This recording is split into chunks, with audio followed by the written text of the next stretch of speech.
The human touch, a look at Michelangelo's David. Michelangelo's David is amazing. It is a giant marble statue. David is a biblical hero. Michelangelo made David look real. People travel from around the world to see David. Why? The answer is simple: human creativity.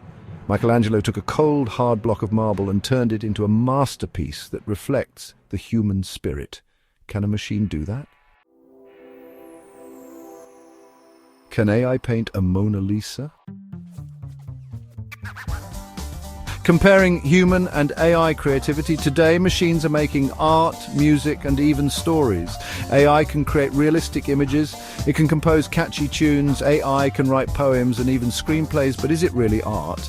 Human creativity comes from experience, emotion, and imagination. We pour our joy, sadness, and dreams into our art. It's a part of us.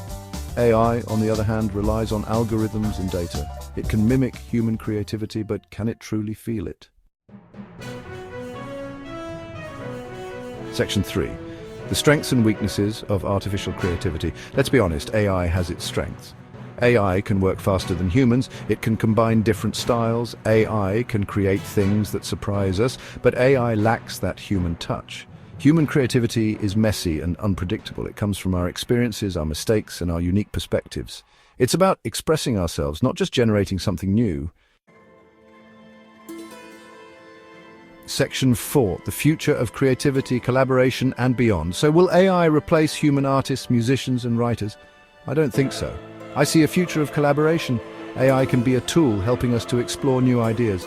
We can use AI to enhance our creativity, not replace it. The future of creativity is exciting. Let's embrace the possibilities together.